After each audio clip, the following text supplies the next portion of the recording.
Listen, Eden is kingdom, and Eden mindset is a kingdom mindset. Let me hear ya. Where my Eden citizens at? Where my Eden citizens at? Where you at? Let me see you do your hands like this. Come on, let me hear you, let me hear you. Put your hands together like this. Come on. Here we go. When God made man, He made a spirit. It was His plan that we live blessed. The tempter came. We were distracted. The tempter came. And we fell. We were deemed to live a life that.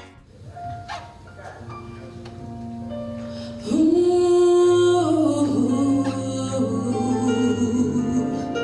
yeah.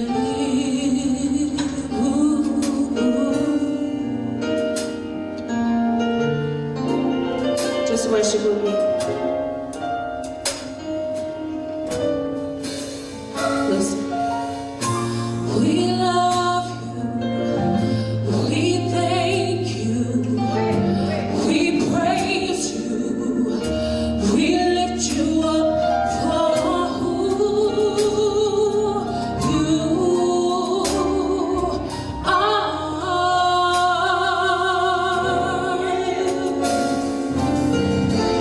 We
2 Kings, the 7th chapter, verses number 3 through 16. We're going to move expeditiously through that on this morning. Amen. Tell your neighbor, don't sit there, get up and move.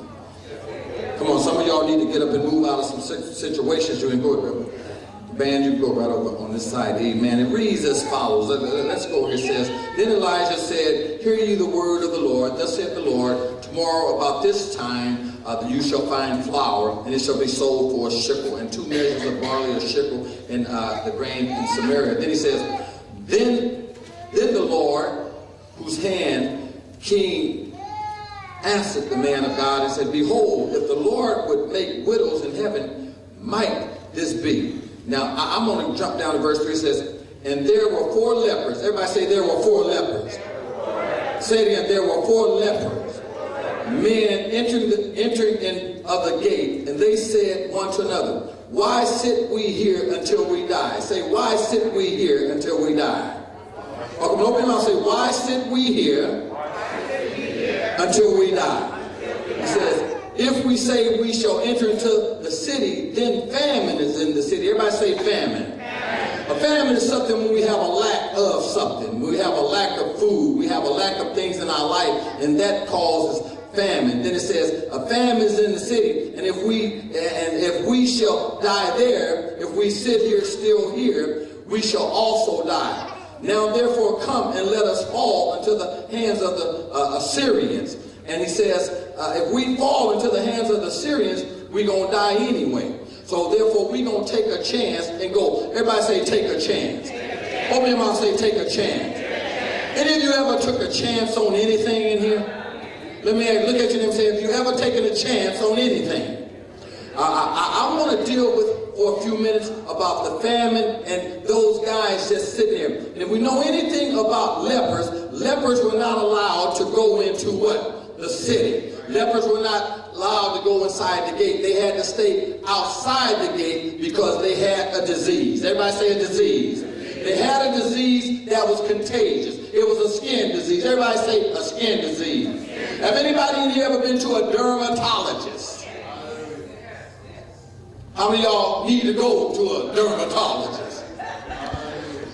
You got some problems with your skin. And so that's when you go to a dermatologist. You go to a skin doctor. Apparently they didn't have any skin doctors there because leprosy was running rapid in certain places in the country. And so these 4 lepers, they had this disease. And so they sat outside the gate, and lepers normally had to beg. They asked for alms and charity because they had this disease and they couldn't go in, so they stayed without the gate. They had to stay outside. Everybody say outside. Say outside again. They were not allowed inside because of the disease they had. And that disease apparently was contagious, and they were all unclean. Everybody say unclean. Say it loud. These lepers were unclean. And then if you look over at Matthew, they had leprosy also. There were 10 men that were healed of leprosy. So God can heal a man of anything. Say amen to that. Say amen to that. But God over there, if you look over there where God healed the 10 lepers, 10 lepers were healed, but only 1 came back to say thank you. Look at your neighbor and say, are you thankful for what God has done in your life? Come on, ask me, are you thankful? Realize this, church, as I go into this, and I'm going to go for a few minutes, and I'm going to let you out of here. These 4 lepers took a chance to go into the Syrians' camp, and they went over to the camp where the Syrians was, and God caused a rattle and a shaking, and God caused some things to stir up the people, Doris. He stirred up some things, and when they went over there, they fled. These men, these Syrian men, they fled. They fled by a noise. Everybody say a noise. God caused a noise, and it shook the Syrians up, your enemies. And the Syrians, they fled and left everything they had in the camp.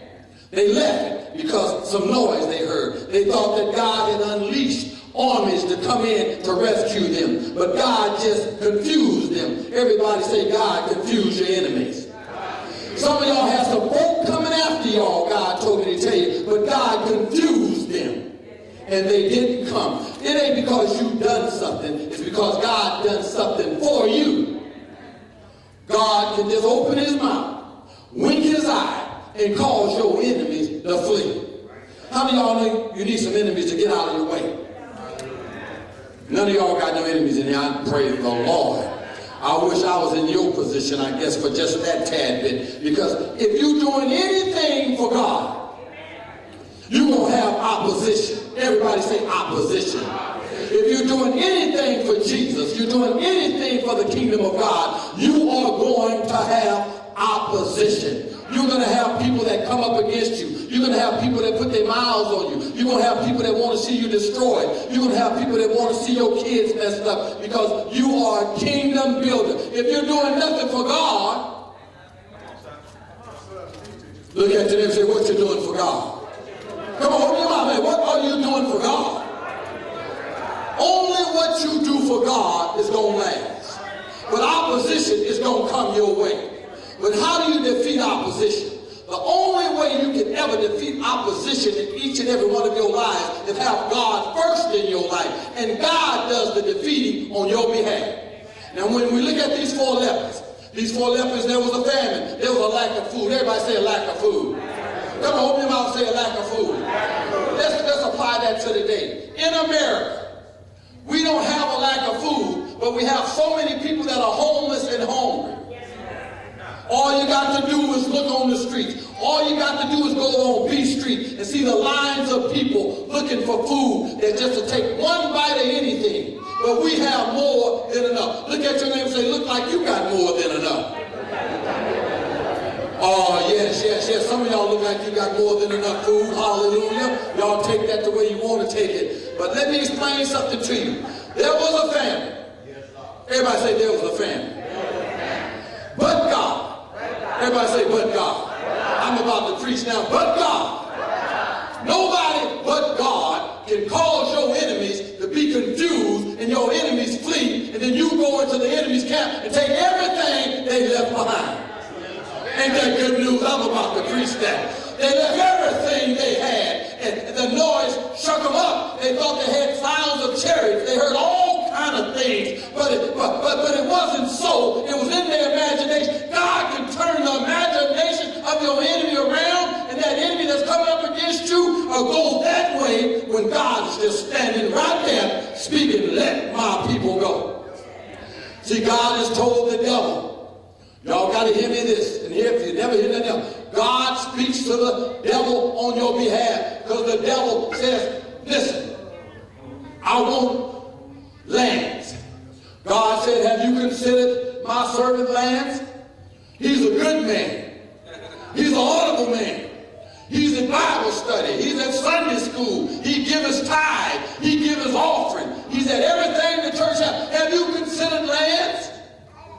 All of a sudden, say all of a sudden. I'm feeling happy now. Y'all watching me by TV? Say all of a sudden. All of a sudden, the enemy comes after your kids, Sister Doris. He comes after you with everything he can. He comes in not but to rob, kill, steal, and destroy. He comes in to do everything he can. But guess what? The Bible says, vengeance is mine, said the Lord. I will repay. The devil's already lost this battle. The devil's already lost. But you got to claim victory over this devil. We give the enemy too much credit. God is still here confusing the enemy. The enemy might come at you one way, but God will cause him to flee 7 ways. Matter of fact, I feel it in the Holy Ghost right now. God is scattering some of your enemies, some of the things you believe in for. God told me to tell you, you're about to get it. God said, but you got to learn to shake up the devil. You got to learn to take possession of what God has called you to. Jesus, I said nobody but Jesus. It's Jesus in the morning. When you learn to call on the name of Jesus, that's when victory comes. Look at your neighbor and say, victory. But holy brother, and I won't be through. What got me about that text, Pastor Val, they went in and they started taking stuff from the enemy's camp. They took the stuff from the enemy's camp and they went and they hid it.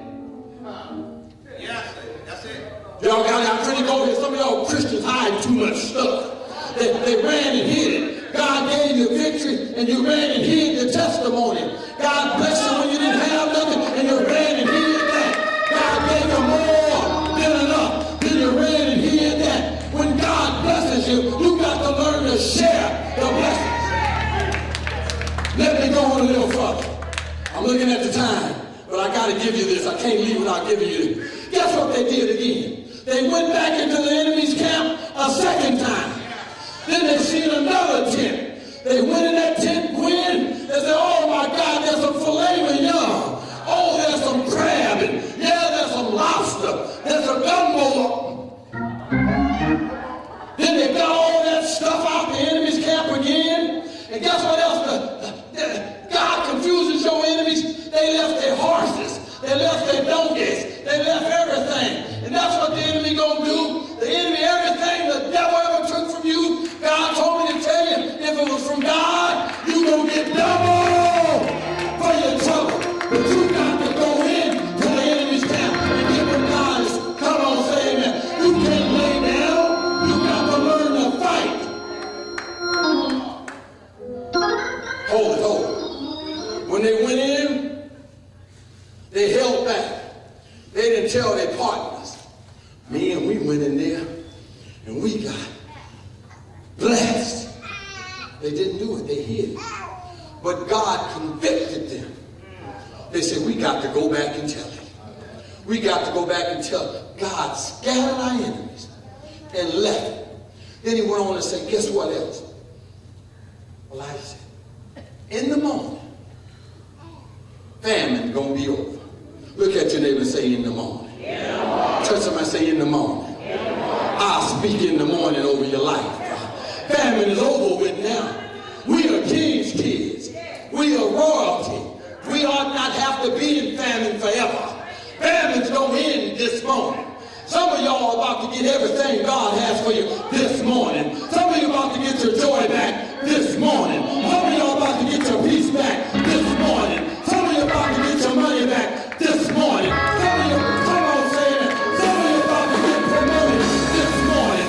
Some of y'all are about to get your peace back this morning. Some of you are about to get your joy back this morning. Some of you are about to get your kids back this morning. Don't wait for tomorrow for what God wants to do this morning. You got to reach up and grab it, and you can have it. Yes, Jesus died. He died on that old rugged cross. They whipped him all night long. They hung him on the cross. They hung him until the moon refused. They hung him till the sun began to shine. They hung him till the blood stopped dripping. They hung him on that cross. But guess what? Early, Friday morning, they hung him. But guess what happened on Sunday morning? The Bible says he got up out the grave with all power in his hand. Power to heal, power to deliver, power to set free, power to get you well, power to make you run on when you don't feel like running on. God said he will cause your enemies to be your footstool. God said he'll open up doors that man has closed. God said he will bring you wealth and not poverty. God said he'll bring you healing and deliverance. But guess what? Guess what? And I'm done. Listen to this. The 4 lepers was in a dire strait. They needed something. And guess what? God gave it to them. Right on time. When I read the contextual history of that book, it didn't show me where they died. I looked all over, and I remember Elijah. And Elijah asked, can I have a double portion of your anointing? Some of y'all need to get around some anointed folk, some prosperous folk, some folk that's having and having. Come on, there's a difference from the haves and the have-nots. You need to want to surround yourself with people that are anointed. Surround yourself with people who are prosperous. Surround yourself with people that go in places like, get away from the negativity. Negativity will keep you down. Negative people will beat you down. You need to get around people that's speaking that Jesus is still Lord. Look at your neighbor and say, he's still Lord. Now you just spoke that out of your mouth. Let me ask y'all this question. How do you know that he's still Lord? Is he in your heart? Every now and then, you got to feel this God I serve. Every now and then, this God I serve, he wakes you up, starts you on your way. I want to live a long life, but I'm purposed in my heart now. As long as I'm serving God and God is on my side and I'm on his side, I got to win. Deacons, you got to win. You can't remain the same. You got to be on fire for this God. Don't you sit there and die. If God has given you a dream, and those that are watching me by television, if God has given you a dream and God has given you something, don't you sit there and die. Sometimes you got to take a chance. They said if we sit here, we die. If we go there, the Syrians going to kill us. So we might as well take a chance and go. Look at your neighbor and say, take a chance, take a chance, take a chance. Some of y'all ain't chance testing. You just sit there, oh my God, I guess I'll sit here and wait for the Lord to move again. And I'll wait for the Lord. The Lord already moved. Get your butt up and move. Y'all still talking about the Lord this and the Lord that, the Lord this and the Lord that. He says everything he's done. He said, it's finished. Now it's up to you. It ain't up to God no more. It's up to you. He said, my work is finished. My work is complete. I got up out the grave, and I got up out the grave for you, that you can become complete in me. Don't miss it. We sit in church week after week. No peace. No joy. No happiness. Always complaining about this, that, and this and that. Stop being a complainer. Stop being a whiner and become victorious. Can I teach somebody? I ain't going to church today, it's raining.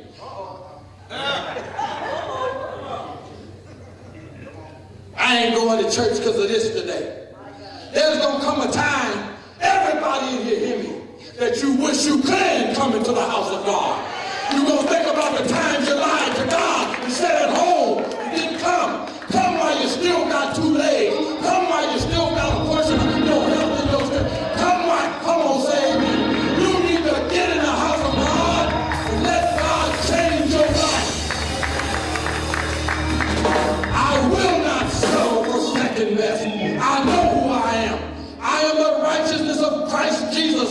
I stand in the blessings, and the blessings got to come my way.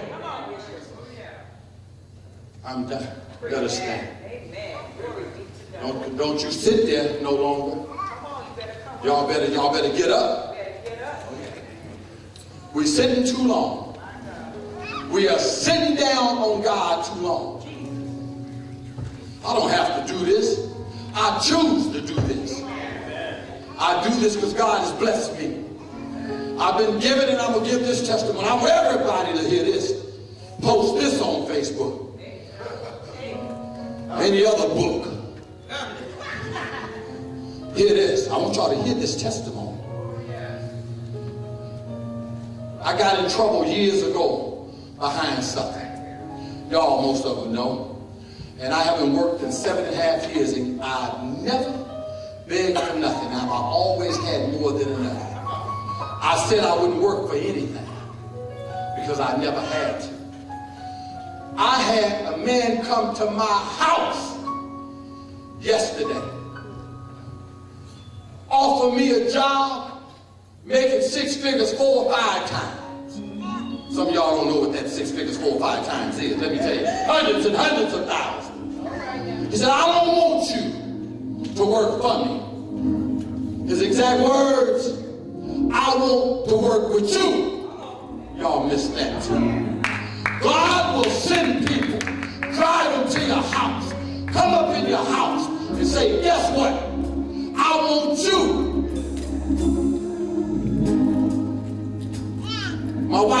sitting there, and during the midst of the conversation, I said, well, I got to get paid every week. He said it ain't no problem with that. I brought out a stack of envelopes this big with over $2 or $3 million worth of cashier's checks that I made a few years back. I said, I'm used to making money. And if you want me on your team, I got to get paid. Look at your neighbor and say, I got to get paid. Some of y'all don't like that type of language, but that's okay. I don't care if you like it or not. I'm telling the truth, Hart.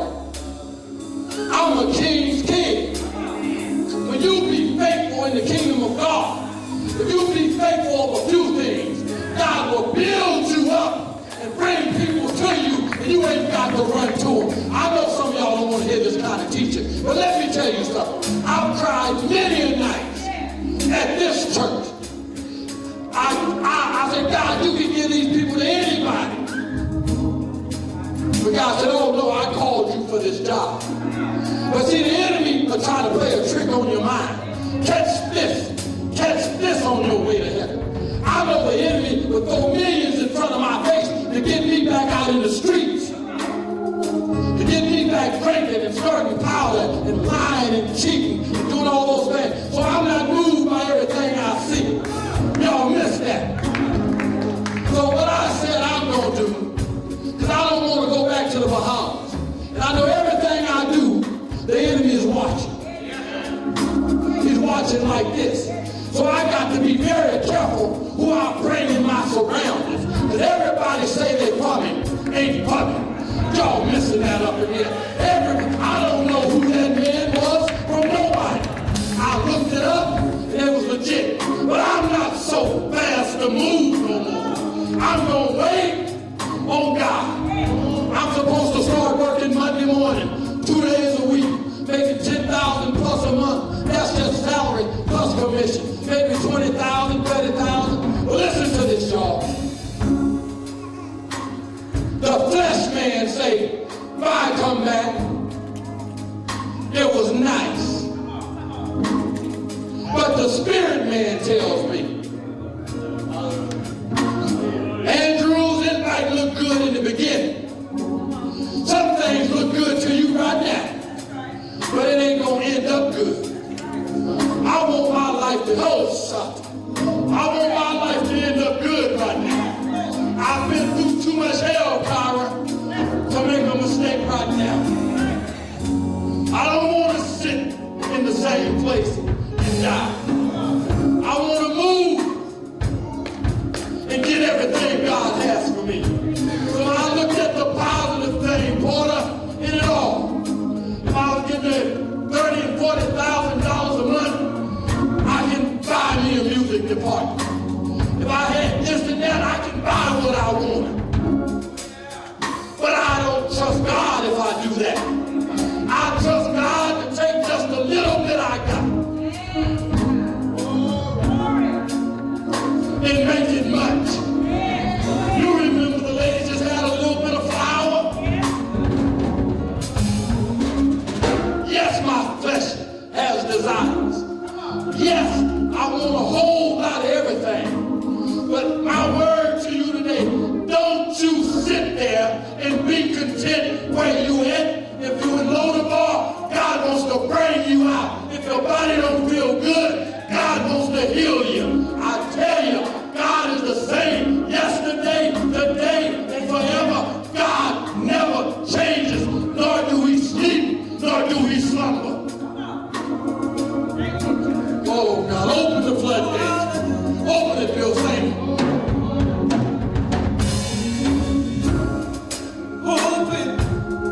Comeback Christian Center is an international Foursquare ministry with the mission of worshiping God through evangelism and making disciples. We are making a positive impact on your neighbors and beyond.